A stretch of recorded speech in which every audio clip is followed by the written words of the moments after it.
स्वागत है आपका छठी क्लास में। और आज कुछ बताए गए हैं भगवान के बारे में बताने के लिए, उसको डिस्कस करेंगे और जानने का प्रयास करेंगे।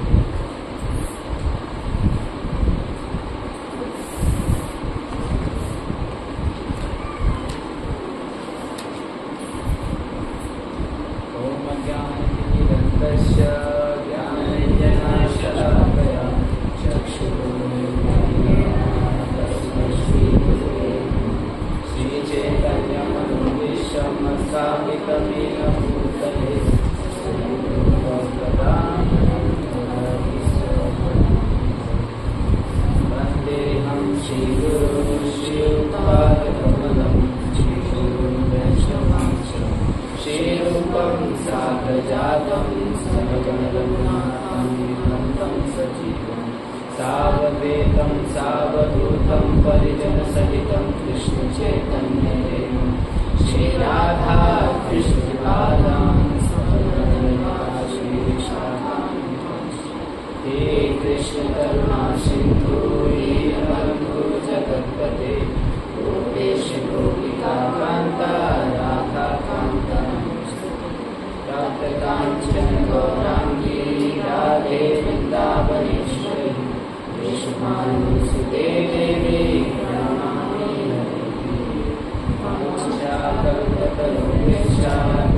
सिंधुरेव च पतितानां पावनेभ्यो वैष्णवेभ्यो जय श्री कृष्ण चैतन्य प्रभु नित्यानंद श्री अद्वैत गदाधर श्रीवासादि हरे कृष्णा कृष्णा कृष्णा हरे हरे हरे राम राम नमो विष्णुपादाय कृष्णाय भूतले श्रीमते भक्तिवेदान्त स्वामिने नमस्ते सरस्वती देवे गौरवाणी प्रचारिणी निर्विशेषा शून्यवादी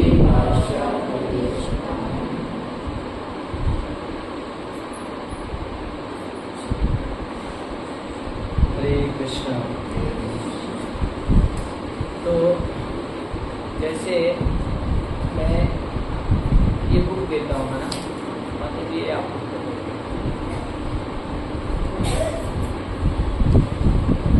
मैंने आपको ये बुक दिया, तो आप इस बुक में क्या देखेंगे? इस बुक में आप क्या देखेंगे? आपको खरीदना है तो क्या देखेंगे? कितना खूबसूरत प्रिंट है, हाँ ये देखेंगे, कितना अच्छा लग रहा है ये देखेंगे, और क्या देखेंगे? हाँ हिंदी में लिखा है, इंग्लिश में लिखा है, अच्छे। और आप लोग बताइए, अगर कोई बुक खरीदना है तो आपको क्या देखते हो? हाँ ऑथर किन्होंने लिखी है, किसने लिखा है, अच्छे। हाँ और बताइए, और क्या देखेंगे कोई बुक खरीदने से पहले? मेरी काम की है कि नहीं है, सबसे पहले तो ये देखेंगे। कोई बुक खरीद लेंगे आप लोग, मेरे काम का है कि नहीं है, और इसमें लेने से मुझे फायदा होगा कि नहीं होगा। लोग भगवत गीता क्यों नहीं लेते हैं? मैं धर्म से जुड़ा ही नहीं हूँ, मेरे ये बुक लेके क्या करूँगा? मैं कोई भगवान में इंटरेस्ट ही नहीं मेरा, मैं बुक लेके क्या करूँगा? इसीलिए नहीं लेते हैं। तो कोई बुक क्यों लेते हैं कोई बताइए? क्योंकि उसमें उनकी कुछ काम की चीज होती है, तभी वो बुक लेंगे, है ना। अब फिजिक्स, केमिस्ट्री, बायोलॉजी सब कोई खरीदता है, क्यों खरीदता है? भाई एग्जाम देना है, पास होना है। तो कोई भी बुक क्यों लेते हैं? तो उसके पीछे पर्पस होता है कि हमारे जीवन के उद्देश्य को फुलफिल करेगा कि नहीं। दूसरा, जब आप बुक लेते हैं तो उसमें क्या देखते हैं कि किसने लिखा है, क्या जिस बंदे ने लिखा है वो ऑथराइज है कि नहीं है। ये सुनो, किसी का भी रिटेल बुक आप ले लेंगे, देखते हैं कि जिसने लिखा है उस व्यक्ति का क्वालिफिकेशन क्या है, उसने क्या अचीवमेंट है। ये सुनो, किसी के पास पढ़ने जाते हैं तो किसी से भी पढ़ लेंगे, आप पूछेंगे ना कि आप भाई किस यूनिवर्सिटी से पास किए हो, आपकी क्वालिफिकेशन क्या है। नहीं नहीं जी, हम आपके पास पढ़ने आएंगे, मुझे पढ़ा दो। ऐसा होता है क्या? से कोई भी चीज लेते हैं तो उसके पहले पूछते हैं, है ना, कि आपका उद्देश्य क्या है ना। एक बहुत सुंदर श्लोक है, उसको मैं पढ़ूंगा और आपको उसी के बेस पर बताने का प्रयास करूंगा। इसमें क्या बोलते हैं? नष्ट प्रायेषु अभद्रेषु, बोलिए, नष्ट प्रायेषु अभद्रेषु नित्यं भागवत सेवया, नित्यं भागवत सेवया, भगवत उत्तम श्लोके, भगवत उत्तम श्लोके, भक्ति भक्ति नैष्ठिकी, भक्ति भक्ति नैष्ठिकी, नष्ट प्रायेषु अभद्रेषु, नष्ट प्रायेषु भद्रेषु, नित्यं भागवत सेवया, नित्यं भागवत सेवया, भगवत उत्तम श्लोके, भगवत उत्तम श्लोके, भक्तिर्भवति नैष्ठिकी, भक्ति भवति नैष्ठिकी, नष्ट प्रायेषु अभद्रेषु, नष्ट प्रायेषु भद्रेषु, नित्यं भागवत सेवया, नित्यं भागवत सेवया, भगवत उत्तम श्लोके, भगवत उत्तम श्लोके, भक्तिर्भवति नैष्ठिकी। भक्तिर्भवति नैष्ठिकी। तो क्या बताया गया है? ये भागवत की क्लास है, कथा है। तो इसमें बताया गया है कि भगवान की कक्षाओं में नियमित उपस्थित रहने तथा शुद्ध भक्तों का सेवा करने से हृदय के सारे दुख लगभग पूर्णतः विनष्ट हो जाते हैं। सबके हृदय में कोई ना कोई दुख है ना? सबके हृदय में कोई नहीं बोल सकता कि मेरे एक भक्त को छोड़ के, भगवान से जो जुड़ा है उसको छोड़ के जो भौतिक संसार में लगा है उसके हृदय में कष्ट है। किसी का एग्जाम नहीं पास हो रहा है तो कोई एग्जाम नहीं, किसी का एग्जाम है तो किसी की मम्मी अच्छी नहीं है, तो किसी के पापा अच्छे नहीं है, तो किसी के पति अच्छे नहीं है, तो किसी के पड़ोसी अच्छे नहीं है, किसी के रिलेटिव अच्छे नहीं है ना। किसी न किसी तरह का दुख है। कोई मेरे को वो परेशान करता है तो वो परेशान करता है ना। किसी को कोई रोग हो गया है ना, तो किसी को समाज से प्रॉब्लम है, बहुत सारा प्रॉब्लम है।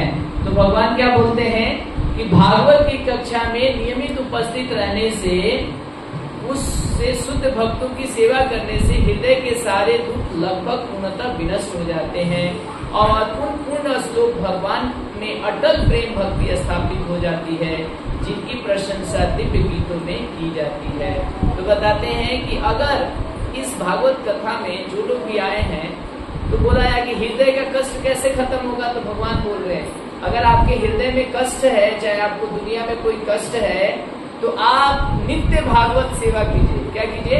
नित्य भागवत की कथा में आइए। जैसे यहाँ डेली सुबह में भी होता है, शाम में भी होता है और संडे को स्पेशल होता है। तो नित्य भागवत के सेवा करने से आपके हृदय में जो भी दुख है वो खत्म हो जाएंगे, है ना सीता माता जी?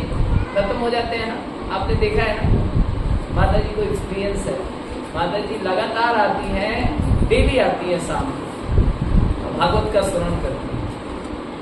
तो अभी मुझे माता जी ने कुछ दिन, 2-3 दिन पहले फोन करके बताया, मुझे एक बहुत बड़ा कष्ट चला गया, हृदय में बहुत ज्यादा था, कब होगा कब होगा। तो ये नहीं कह रहा हूँ कि मतलब आपकी हर इच्छा पूरी होती है, यहाँ पर वो इच्छा पूरी होती है जो भगवान चाहते हैं। तो यहाँ पर बोला गया है तो लगभग विनष्ट हो जाते हैं और पूर्ण श्लोक भगवान की अटल भक्ति स्थापित होती है। जो सबसे ज्यादा जो जरूरी चीज है भगवान की भक्ति, कहाँ स्थापित होना? हृदय में स्थापित होना। दुनिया में हर चीज आप प्राप्त कर सकते हैं और प्राप्त करने वाले लोगों को देखा भी है आपने, लेकिन भक्ति प्राप्त करना बहुत कठिन कार्य है ना, बहुत कठिन कार्य है। और उन पूर्ण श्लोक भगवान में अटल प्रेमा भक्ति स्थापित हो जाती है, जिनकी प्रशंसा दिव्य गीतों में की गई है। भगवान की प्रशंसा दिव्य गीतों से की जाती है ना। ब्रह्म संहिता बोला गया, कुंती प्रेयर बोला गया, विष्णु प्रेयर बोला गया, गजेंद्र प्रेयर बोला गया। इतने सारे सुंदर सुंदर भगवान के दिव्य ग्रंथों से क्या की गई है? स्तुति की गई है। उनमें आपको क्या हो जाएगा? प्रेम, अटल प्रेम आ जाएगा। तो देखिए भगवान के, मैं क्या बताना चाहता था कि आप जो भी बुक खरीदते हैं तो उसके पीछे आप देखते हैं कि इस बुक से क्या मिलेगा। तो भागवत खरीदने से, भागवत पढ़ने से क्या मिलता है? क्या बोल रहे हैं? नष्ट प्रायेषु भद्रेषु, आपके सारे के सारे कष्ट है वो दूर हो जाएंगे। और भी बहुत चीजें बोलते हैं, मैं एक एक करके बताता हूँ। और क्या बोलते हैं कि अगर आप भागवत के संसर्ग में आएंगे तो क्या होगा? बोलते हैं भिदन्ते हृदय ग्रंथि छिदन्ते सर्व संशय छियन्ते चापस्य कर्माणि दिष्टा एवं ईश्वर। कहते हैं इस प्रकार हृदय की गांठ को भेद देता है और सारे संशय को छिन्न भिन्न हो जाती है।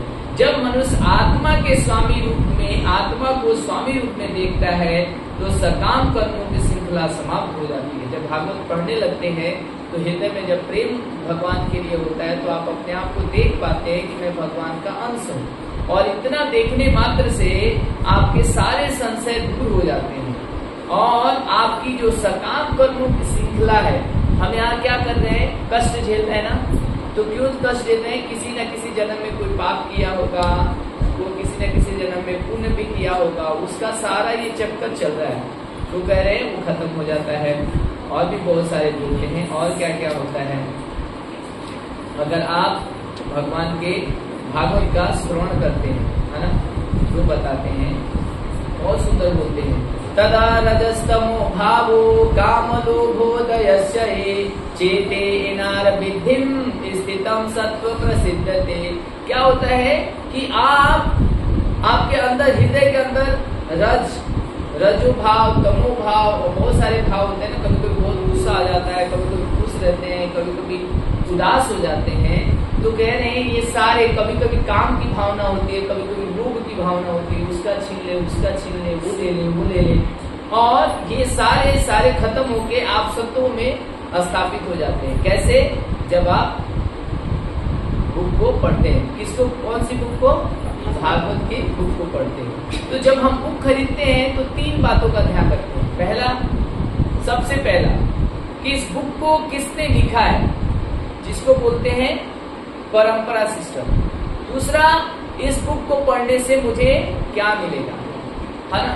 तो ये 2 इम्पोर्टेंट है।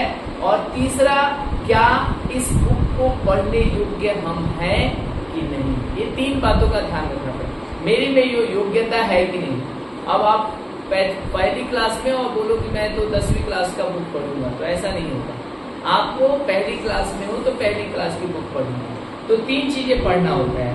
अब एक एक चीज देखते हैं कि अब बताइए, हमने बोला कि उसको लिखने वाले व्यक्ति के बारे में पता होना चाहिए कि वो एक परंपरा में आए, है ना। परंपरा समझते हैं आप लोग? परंपरा क्या होता है? परंपरा भगवान ने बोला एवं परंपरा प्राप्तम एवं राजऋषि विद्यो सकालीन योगो नष्ट परंतर।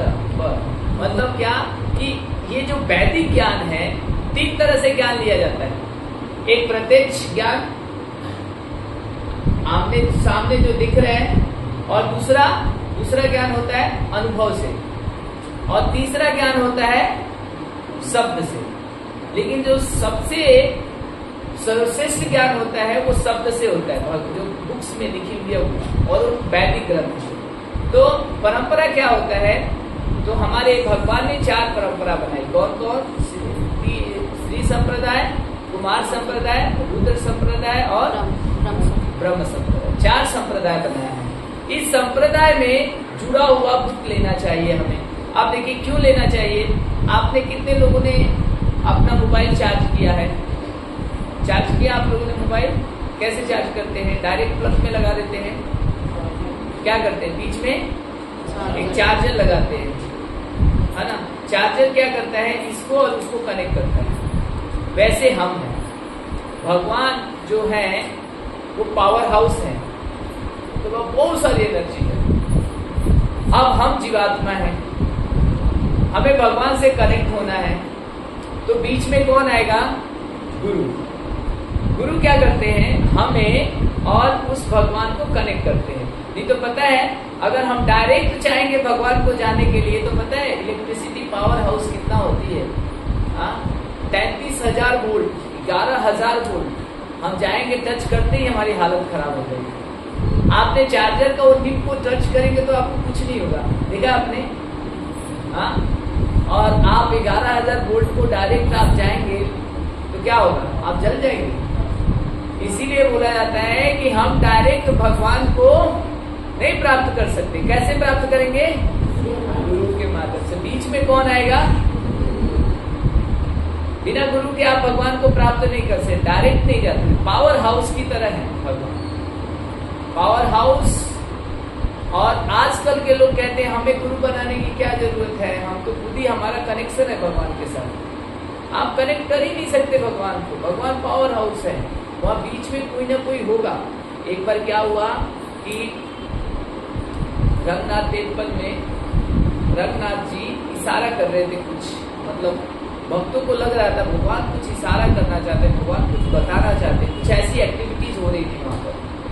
तो उन लोगों ने सबने मिलकर भगवान से प्रार्थना किया, भगवान हम आपके इशारा और एक्टिविटीज को नहीं समझ पा रहे, आप किसी गुरु को भेजिए जिससे हम और आपके बीच में बात वार्तालाप हो पाए, क्योंकि हम आपसे डायरेक्ट बात कर नहीं सकते और एक्टिविटीज को समझ नहीं सकते, तो किसी गुरु को भेजिए। तब आए थे रामानुजाचार्य। रामानुजाचार्य आए, तब उन्होंने कनेक्ट किया भगवान क्या कहना चाहते हैं और आपको क्या करना है। आप समझ रहे हैं ना, इसलिए गुरु की आवश्यकता है। तो सबसे पहले जो भी बुक होता है उसको देखना होता है कि किसने, किस परंपरा से किसने लिखा हुआ। अगर आप किसी ऐरे गहरे से ले लेंगे तो बहुत सारा भगवत गीता है, बहुत सारे पुराण है जिन्होंने कमेंट्री किया है, उसमें से भगवान को ही उड़ा दिया गया है। वो बोलते हैं हमारी सोच है ना, कोई भगवान नहीं। इतने लोग तो मैथोलॉजी बोल देते हैं कि एक धारणा वाली, मतलब रामायण को मैथोलॉजी बोल देते हैं, राम कोई भगवान नहीं है, ये बस एक कैरेक्टर है, ऐसे बोलते हैं।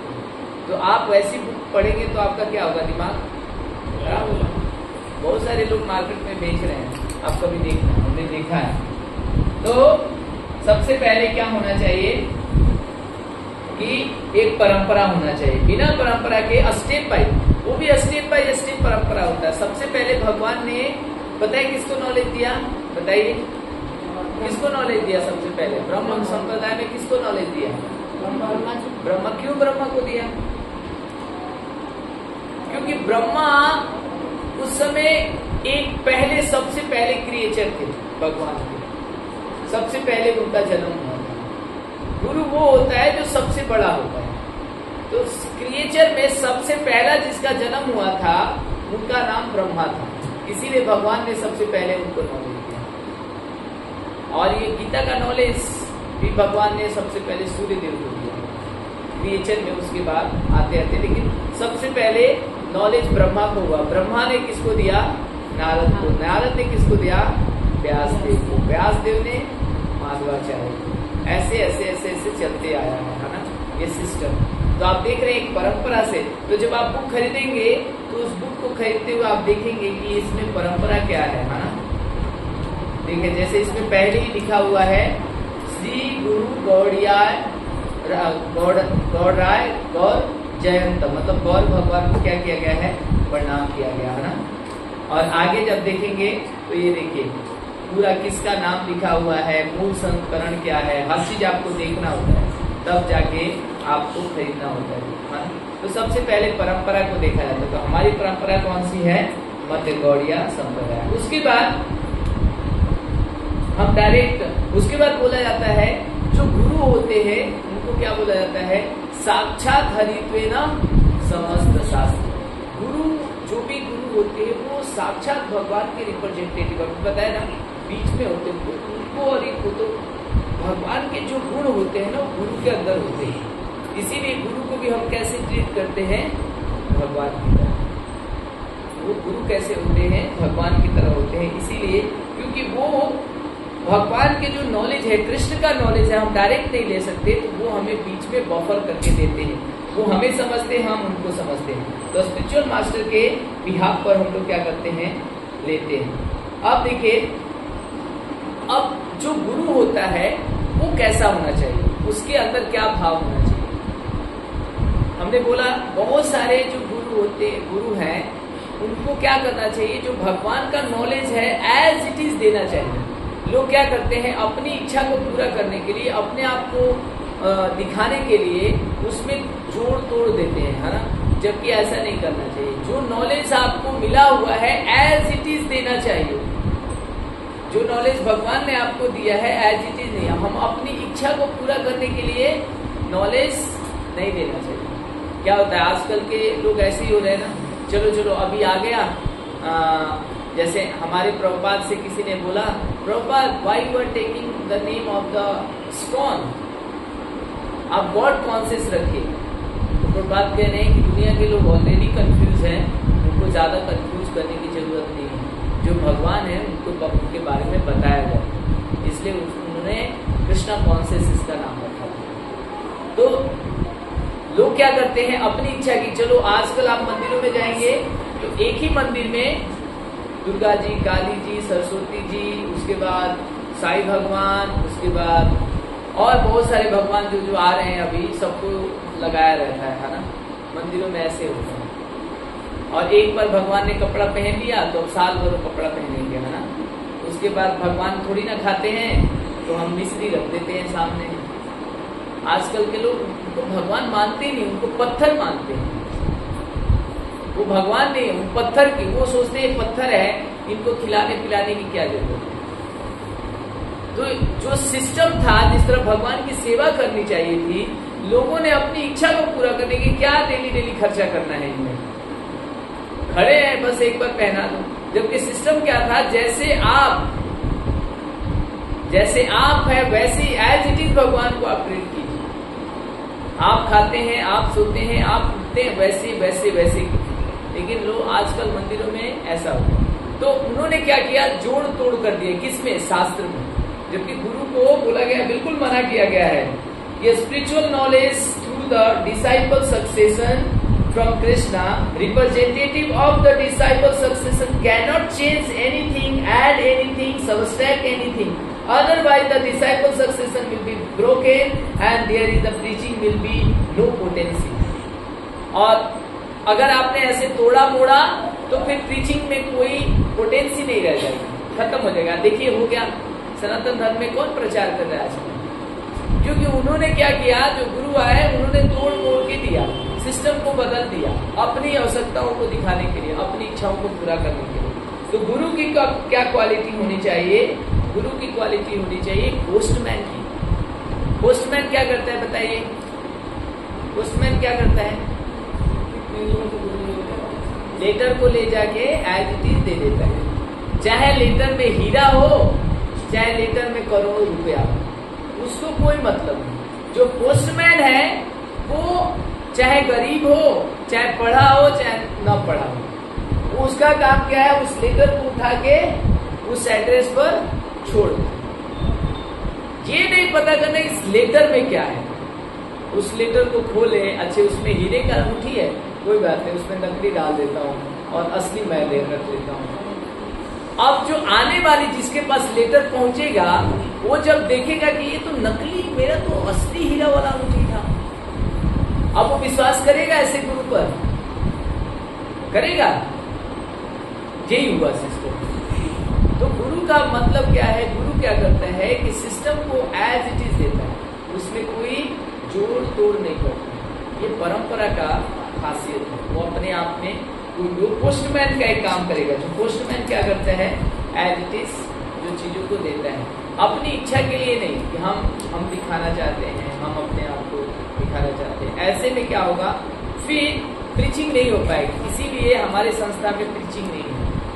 हमारे आजकल हमारे जो धर्म में है ना, प्रीचिंग नहीं है, प्रीचिंग घट गई। रामानुजाचार्य ने जो दिया था वो घट गया, इसलिए श्री संप्रदाय रामानुजाचार्य जिस तरह बताया उस तरह नहीं कर पाए, घट गया वहां पे प्रीचिंग। और भी जितने भी आचार्यों ने और संप्रदाय में बताया उन्होंने नहीं किया, वो घट रही है, प्रीचिंग घट रही है ना। आप देखेंगे बहुत सारे ऐसे धर्म भी है जो एज इट इज बताए गए गुरु के अकॉर्डिंग नहीं चलते हैं, तो वो अपने मनमानी ढंग से चलाते हैं, जिसकी वजह से क्या होता है कि उनको वो पोटेंसी नहीं मिलती है, एनर्जी नहीं मिलती है। बता रहे थे है ना। तो हमें पोस्टमैन की तरह करना है, जो भी ज्ञान करना हो, जो गुरु का यही इच्छा होती है कि हम कैसे करें, एक पोस्टमैन की तरह करें, है ना। हमारा यही एक उद्देश्य होता है। अब देखिए ये धर्म करता क्या है, ये शास्त्र करता क्या है। अब हमने पहला देखा क्या कि जब भी आप बुक खरीदेंगे तो क्या देखेंगे, कौन है अथॉरिटी। अथॉरिटी के अंदर क्या क्वालिटी होनी चाहिए कि वो एज इट इज नॉलेज को दे, है ना, अपने अकॉर्डिंग उसको चेंज न करें। और अथॉरिटी का होना जरूरी है, एक गुरु का होना जरूरी है। गुरु क्या करता है, पावर हाउस की तरह है, जो हमें कनेक्ट करता है किससे, भगवान से।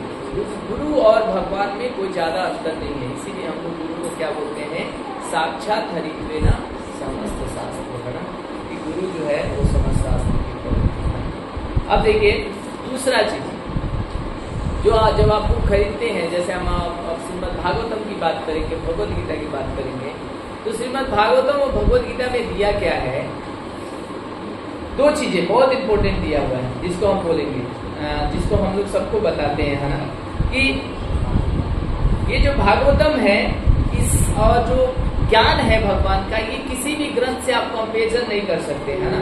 बोला जाता है धर्म प्रोजित के जबो अत्र परमो निमत्सणाम सताम वेदम वास्तमात्र वस्तु शिवदाम तापत्यो मूलनम श्रीमद्भगवते महामुने कृते किं वा परईश्वरा साधु हृदय अत्र पृथ्वी शुश्रूभि तक्षणा। बोला यहाँ पर धर्म प्रोजित केटवो, जो लोग इन शास्त्रों को अपने भौतिक इच्छा के लिए पूरा करना चाहते हैं, उनको ये शास्त्र समझ में नहीं आता। बहुत सारे लोग क्या करते हैं, भागवत उठाते हैं और भागवत कथा करते हैं, किस लिए, पैसा मुझे मिलेगा। उनको भागवत समझ में नहीं आएगा। पैसे कमाने के लिए प्रभुपाद बहुत हैवी बोलते थे कथाकारों को, तो पैसे के लिए भागवत कथा, भगवान को बिजनेस बनाया, मना करते हैं। भागवत कथा कैसा होना चाहिए, फ्री, कोई चार्ज नहीं होता है भागवत कथा में। आजकल जाएंगे तो भागवत कथा का चार्ज है, भागवत कथा में कोई चार्ज नहीं होते। तो बात रिग्रेट करते थे, दुखी होते थे, तो भागवत कथा के लिए पैसा लेते हैं, क्योंकि जाके फ्री में बांटना चाहिए ज्ञान, है ना। और किसको समझ में आता है, निमस्त्रणाम सताम, जिसका हृदय शुद्ध है, उनको भागवत कथा समझ में आती है। यहाँ पर बहुत सारे लोग हैं, बहुत सारे इच्छा होगी, लेकिन जिनका हृदय शुद्ध है उनको भागवत समझ में आएगा। और अभी इसके पहले मैंने बताया था कि हृदय कैसे शुद्ध होगा, ये साधन भी है और साध्य भी है। देवी भागवत पढ़ने पढ़ने पढ़ने से क्या होगा, हृदय धीरे धीरे शुद्ध भी होगा। तो बताया। और क्या बोलते हैं, वेदम वास्तव अत्र शिवदाम तापत्यो मूलनम, ये तीनों तरह के ताप को खत्म कर सकता है। जो शास्त्र होता है उसको पढ़ने मात्र से तीनों तरह का, आदि दैविक, आदि भौतिक, आदि आध्यात्मिक। मतलब क्या, दूसरे के द्वारा कोई कष्ट दिया रहा है, मच्छर ने काट दिया, कुत्ते ने काट दिया, पड़ोसी ने मार दिया, इसने किया उसने किया, दूसरे के द्वारा कष्ट, आदि भौतिक।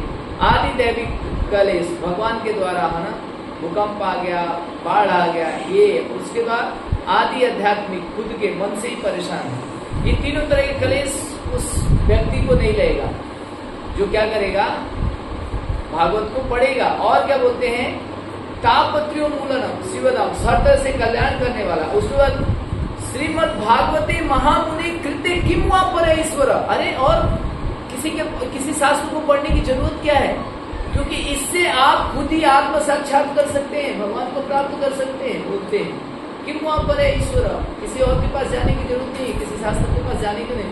इतना ऑपुलेंट है हमारा ये वैदिक शास्त्र श्रीमद् भागवतम और भगवत गीता, ऑपुलेंट है और कहीं जाने की जरूरत नहीं है। साधु हृदय अत्र पृथ्वी शु श्रद्धानस्य, इसमें एक चीज ध्यान रखना है, इसको विनीत भाव से प्रेम से सुनना है, तब आपके हृदय के सारे ग्रंथ क्या हो जाएंगे, खत्म हो जाएंगे। ये इस भागवत के बारे में बताते हैं। ये भागवत ये सारे कार्य करता है ना, इसलिए हम लोग चाहते हैं कि इसको लोग पढ़े, भागवत को जाने और पहचाने। तो ये हमारे लिए सबसे ज्यादा क्या है, कल्याणकारी है ना। बोलते हैं नारायणम नमस्कृतम नरम चैव नरोत्तमम देवीं सरस्वती व्यासम ततो जायते उदीर्ये। इसको किसने कैसे आया तो बता रहे, नारायणम नरम च नरोत्तमम। जो हम लोग इसको करते हैं तो हम पहले प्रणाम करते हैं किसको, नर नारायण ऋषि जो नरोत्तम है ना। और ये कहा किसने लिखा है इसको, ये कहाँ पर थी, सरस्वती के घाट पर व्यास देव द्वारा उद्धृत है। ये ऐसा प्रमुख ग्रंथ है जिसमें परंपरा को इसमें दिखा रहे, इस परंपरा से आया। और इसको लिखने वाले कौन है, वेद व्यास। और वेद व्यास कौन थे पता है, वेद व्यास खुद भगवान कृष्ण के इनकारनेशन है। खुद भगवान कृष्ण आए और ये शास्त्रों को लिखा। क्योंकि पहले शास्त्र कैसा था, श्रुतिधर होते थे लोग, एक बार सुन लिए याद हो गया। 18,000 श्लोक एक बार किसी ने बता दिया, याद हो गया 18,000 श्लोक। लेकिन आज हम एक श्लोक नहीं याद कर पाते हैं, है ना, कितनी मुश्किल होती है। उस समय बस बोल देने पर याद हो जाता था, श्रुतिधर होते थे। लेकिन देखिए कलयुग के लोग तो प्रायेण अल्पायु कलो अस्मिन युगे जना मंद सुमंद मत्यो मंद भाग्यो भद्रता। ये कलयुग में लोगों की आयु कम हो जाएगी, प्रायेण अल्पायु, और मंद होंगे, दुर्भाग्यशाली होंगे, आलसी होंगे, विचलित होंगे। तो ऐसे लोगों को लिए क्या किया जाए, तो चलो लिखते हैं। तो भगवान खुद आए। और आपको पता है आज हम लोग मोहन बबुल जी बता रहे थे, इवन एक बार नहीं भगवान कितनी बार आए शास्त्रों को लिखने के लिए। जो आज गोविंद भाष्य के बारे में बता रहे थे बलदेव विद्याभूषण, तो एक बार क्या होता है कि पहले, अभी तो स्कॉल बहुत ज्यादा फैल गया है पूरी दुनिया में, इसके पहले रामानंदी संप्रदाय था, श्री संप्रदाय, बहुत बड़ा प्रीचिंग थी उनकी। तो जयपुर में गोविंद देव है, तो उनकी पूजा के लिए रामानंदी बोले कि हम लोग करेंगे। ये कौन इनकी पूजा करता है, ये गौड़िया वाले कोई संप्रदाय नहीं है, मना कर दी, कोई संप्रदाय नहीं। अरे भाई को गोविंद देव रूप गोस्वामी के दीजिए, उनको बोले कोई संप्रदाय नहीं, गौड़िया वाला कोई संप्रदाय नहीं है। अगर संप्रदाय है तो उनका ग्रंथ कहाँ है, पॉलपट कहाँ है, जिस ग्रंथ पर उन्होंने कुछ लिखा है। तब विश्वनाथ चक्रवर्ती के शिष्य थे बलदेव विद्याभूषण, वो जाते हैं पैदल यहाँ से वृंदावन से जयपुर जाते हैं, फिर राजा के पास कैसे कैसे पहुँचते हैं।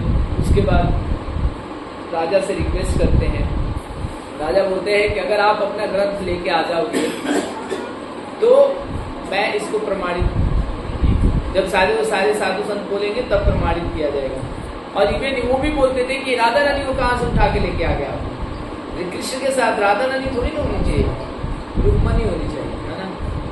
तब फिर बलदेव विद्याभूषण गए और भगवान से प्रार्थना करने लगे, भगवान इतना जल्दी कैसे लिख सकते, एक श्लोक पर लिखने में 1 से 2 महीने लग जाते, इतना जल्दी मैं कैसे लिख सकता हूँ, है ना। भगवान से प्रार्थना करने लगे, रोने लगे गोविंद देव से कि हमारा संकट में, हमारी संप्रदाय संकट में, आप आइए बचाइए। और रात में गोविंद देव आते हैं उनके सपने में और बोलते हैं कि बलदेव विद्याभूषण आप चिंता मत करो, आप लिखना शुरू करो, मैं खुद बोलूंगा उसको। और भगवान बैठ के और बलदेव विद्याभूषण लिखने लगे और भगवान बोलने लगे, और विदिन 1 महीने के अंदर पूरा भाष्य तैयार हो गया। और जब ले जाके दिखाते हैं राजा को और वहाँ पर पंडित जो बैठे थे, जब वो देखते हैं तो सब रोने लगते हैं। इतना सुंदर भाष्य, जी कैसे पॉसिबल है, वो भी 1 महीने का अंदर। तो उन्होंने बोला ये मैंने नहीं लिखा है, ये गोविंद देव ने लिखा है। तो भगवान खुद आके उस भाष्य को लिखा, उन्होंने लिखवाया। इवन प्रभुपाद जी बोलते हैं कि जो मेरी बुक है, आपको क्या पता है, ये मैंने नहीं लिखी है, ये पता है किसने लिखा है? पता है किसने लिखा है? ये किसी ने बोला Prabhupada empowered for written the Vedic granth, लेकिन वो बोलते हैं नहीं, इम्पावर्ड नहीं, direct Krishna is written that, direct Krishna ने इसको लिखा है, ये कृष्णा की बुक है, डायरेक्ट कृष्णा ने इसको लिखा। नहीं तो आप सोचिए इतने कम समय में इतना सारा ग्रंथ कैसे पॉसिबल है। भागवतम 9 काइंड ऑफ प्रभुपाद ने दे दिया, चैतन्य चरितामृत दे दिया, है ना, ईशोपनिषद, नेक्टर ऑफ डिवोशन, इतने बड़े, हम एक बुक पूरी जिंदगी लग जाती है लिखने में। कोई व्यक्ति अगर बैठे थे तो बहुत इतने सारे बुक दे दी, और स्मॉल बुक कितने सारे, कोई नहीं पढ़ पाएगा चलो छोटी छोटी बुक देते, मीडियम बुक दिया, भगवत गीता दिया, हमारे इतने सारे एसेट्स हैं, है ना। ये कितनी मर्जी है प्रभुपाद की जो हमें दिया। तो ये भगवान की कृपा है जिसकी वजह से हमें मिला है। तो ये बहुत ही इम्पोर्टेंट है, इन ग्रंथों को हमें पढ़ना और अपने जीवन में उतारना, है ना। और भगवान इसीलिए हमें ये मौका देते हैं कि इसको हम लोग पढ़ें, ज़्यादा से ज़्यादा इसको श्रवण करें और सीखें और जानें। तो हमने आपको बताने का प्रयास किया कि ये जो ग्रंथ है ये कोई भगवान डायरेक्ट आके, और हमारे पास जो है तो डायरेक्ट कृष्ण ने लिखा है, इसलिए ऑथराइज है, इसको आप किसी को भी बेहिचक दे सकते हो। दूसरा ये परंपरा से आ रहा है, कैसे आ रहा है वो भी मैंने समझाया। परंपरा से कैसे आ रहा है, क्योंकि हमारा गौड़िया मध्य वैष्णव संप्रदाय, गौड़िया मध्य ब्रह्म संप्रदाय है, और इस संप्रदाय में एक सिस्टमेटिक आ रहा है, और प्रभुपाद ने एज इट इज देने का कोशिश किया, उसमें कोई भी हटाने का वो नहीं किया। बोलते हैं ना कि कौन से लोग पता है क्यों कम जुड़ते हैं, क्योंकि यहाँ पर 4 नियम है। बोलते हैं ना, ओनियन गार्लिक और चाय बंद कर दीजिए, मतलब चालू कर दीजिए, तो बहुत सारे लोग जुड़ जाएंगे, बहुत सारे लोग। लेकिन प्रभुपाद ने किसी तरह का कोई मर्जी नहीं दिखाया। पहले तो 64 राउंड था ना, प्रभुपाद ने थोड़ा मर्जी किया कि चलो 16 राउंड कर, नहीं तो और कम हो जाते। 64 राउंड अगर किसी को करना होता था, 16 राउंड नहीं होते है ना, 64 राउंड है ना। अभी हमारा आ रहा है निर्जला एकादशी, है ना, जो सारे एकादशी का सार बोला जाता है ना, और उस दिन पता चलेगा है ना किसको कितना फेथ है ठाकुर जी पर। मरेंगे नहीं, ये चीज ध्यान रखिए। अगर ठाकुर जी के लिए व्रत रखते मरेंगे भी तो बहुत अच्छा है, कहाँ जाएंगे आप भगवान के साथ। इसलिए ना निर्जला सबको रखना चाहिए। ये एक मौका है जब भीम से नहीं रहे एकादशी रखा गया, मन नहीं तो मन नर्क में जाना पड़ेगा, नर्क में जाना पड़ेगा, हाँ, और कोई ऑप्शन ही नहीं है। नर्क में तो नहीं जाऊंगा, बोले कम से कम एक रखो, है ना। तो इसीलिए पांडव एकादशी भी बोला जाता है। आज के दिन भीम को खाए बिना नहीं रहा जाता था, मतलब भूखे कैसे, पॉसिबल ही नहीं, भगवान के लिए एक तो रखना पड़ेगा। तो उन्होंने ये निर्जला एकादशी रखा था, इसीलिए बहुत इम्पोर्टेंट है। हमने पूरे साल में हमारी एकादशी इधर उधर हुई हो, नहीं कर पाए हम, तो ये एकादशी बहुत इम्पोर्टेंट है। निर्जला एकादशी एकदम मतलब प्रण करके ठाकुर जी कुछ भी हो जाए, और भक्तों के संग में अकेले नहीं कर पाएंगे आप, अकेले नहीं हो पाएंगे। हाँ, 24 घंटे, हाँ, बिना पानी का, बिना खाए, और माला ज्यादा से ज्यादा करना है। कोई 108 करता है, कोई 64 पार करता है ना। तो निर्जला एकादशी की तैयारी अभी से होनी चाहिए, है ना। करेंगे आप लोग, सब लोग?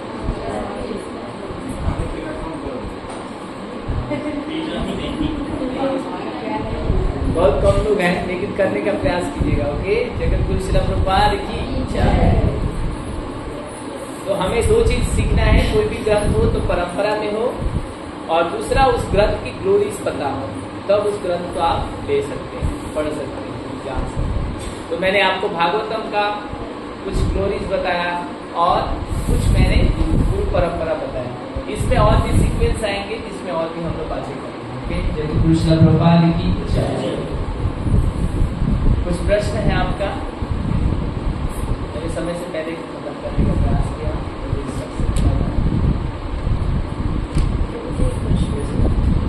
जो थर्ड पॉइंट था कि हमें पता होना चाहिए कि हम इसे पढ़ने के योग्य हैं या हाँ, यस यस यस। हाँ, थर्ड पॉइंट पर मैंने डिस्कशन नहीं किया, समय खत्म हो गया था। हमारी योग्यता बहुत इम्पोर्टेंट है। जब हम आते हैं हाले कृष्णा कॉन्शियस में ही आते हैं, तो हमें सजेस्ट किया जाता है कि देखिए भगवान ने बोला है कि तेसाम अंतगतम पापम जना नाम पुण्य कर्म, है ना। और दो चीजें कि जब आप कृष्णा कॉन्शियस में आएंगे तो सबसे पहले आपका पाप कटना चाहिए और पुण्य बढ़ना चाहिए, और उसके बाद क्या होना चाहिए? दृढ़ता आना चाहिए। किसमें? भक्ति में। तब भगवान को आप जान सकते हैं। जब तक दृढ़ता से आप भजन नहीं करेंगे तब तक से आप भगवान को नहीं जान सकते। द्वंद्व बिनो मोह बुलाता है, द्वंद्व से और मोह से दोनों खत्म होगा तब आप दृढ़ता से भजन कर पाएंगे। तो अब ये दृढ़ता कैसे आएगी भगवान पर? तो हमें इनिशियल पार्ट में एक सीक्वेंस है, जैसे हमारे स्कॉन में सीक्वेंस है। जैसे सबसे पहले आप आते हैं तो आपको छोटी बुक दी जाती है ना। आप अभी, क्योंकि आपको मान लो हमने भागवतम पढ़ा दिया और आपके अंदर विश्वास ही नहीं है, अभी दृढ़ता नहीं है, आपको मोह ही है, द्वंद्व में ही आप फंसे हो। तो द्वंद्व को दूर करने के लिए प्रभुपाद की छोटी छोटी बुक है जिसमें क्या क्वेश्चन आंसर है। आप पढ़ेंगे कृष्णा बुक पढ़ेंगे, आप perfect question and perfect answer पढ़ेंगे, ट्रांसजेंडर सिविलाइजेशन पढ़ेंगे, सेल्फ रियलाइजेशन पढ़ेंगे। तो उसमें 1-to-1 क्वेश्चन है। तो उससे क्या होगा? आपके अंदर दृढ़ता आएगी। हाँ, बात तो ये है, ये प्रॉब्लम तो है, ये तो प्रॉब्लम है, इसको ऐसे तो किया, ऐसे इस क्वेश्चन का ऐसे। तो हमारे जो भी डाउट है पहले खत्म होगा। जब हमारे डाउट्स खत्म हो जाएंगे तब आपको आगे बढ़ाया जाता है कि हाँ अब आप भागवतम पढ़ो। भागवतम का क्वालिफिकेशन डायरेक्ट नहीं आ सकता। अगर आप डायरेक्ट पढ़ेंगे तो फायदा तो है, लेकिन आपका द्वंद्व पहले खत्म होना चाहिए। आपके क्वेश्चंस कौन बताएंगे?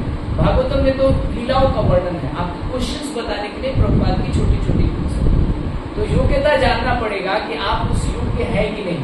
अभी भागवतम पढ़ने योग्य है कि नहीं, चैतन्य चरितामृत पढ़ने योग्य। इसीलिए पढ़ने से पहले आपके जो गुरु होते हैं, जो आपके इंस्ट्रक्शन होते हैं, उससे पूछना पड़ता है कि क्या प्रभु जी मैं ये बुक स्टार्ट करूं, मैं ये वाली बुक पढ़ूं। अपनी मर्जी से नहीं करना होता। आप जो उठाया, इतने सारे बुक है, कोई उठा के पढ़ने देता नहीं। आप पहले मुझसे पूछिए, अथॉरिटी से पूछिए कि मैं ये बुक पढ़ूं, ये बुक पढ़ना है। चाहे वो आपको बताएंगे, जैसे हमारे यहाँ आश्रय क्लासेस होता है, उसमें अथॉरिटी बताते हैं अब आपको ये बुक पढ़ना है, अब आपको ये। आप उनकी बात ना मान के अपनी मर्जी से आप भागवतम पढ़ रहे हैं, तो नहीं, ये प्रॉपर नहीं। उसी सीक्वेंस में हमारा लेवल है। फर्स्ट हमारा लेवल होता है लेवल 0, जिसमें हम लोग छोटी बुक पढ़ाते हैं। फिर लेवल 1 आता है, थोड़ी सी और मोटी बुक होती है, और level 1, level 2, level 3, level 4, level 5, ये है लेवल 5 में भागवतम है। अब लेवल 0 में आप भागवतम पढ़ेंगे, उतना आप कनेक्ट नहीं करते। तो हमारी योग्यता कैसे डिसाइड होती है? हमारे अथॉरिटी पर। जो हमारे अथॉरिटी बोले उसको, उस बुक्स को हमें पढ़ना है। जो हमारे टीचर बोले उसको पढ़ना है। नहीं तो संसार में बहुत सारी बुक है, हम किसी को लेके पढ़ सकते हैं क्या? हमारी योग्यता है। आप मान लो मैकेनिकल इंजीनियर हैं और आप बोलेंगे मैं सिविल की बुक पढ़ूंगा। नहीं, आप मैकेनिकल है तो मैकेनिकल की नॉलेज है तो उसकी बुक पढ़ो, आप सिविल की बुक पढ़ो। तो योग्यता देखना पड़ता है। योग्यता कौन डिसाइड करता है? हमारी अथॉरिटी, हमारे टीचर। वो जैसा कहे वैसे। ये 3 योग्यता आपके अंदर आनी चाहिए। पहला, परंपरा होना चाहिए। दूसरा, उस बुक्स की ग्लोरीज पता होनी चाहिए। और तीसरा, हम योग्य हैं कि नहीं। ये 3 चीजें आपको किसी भी बुक्स को पढ़ने से पहले। ओके, और कोई क्वेश्चन? यस माधव।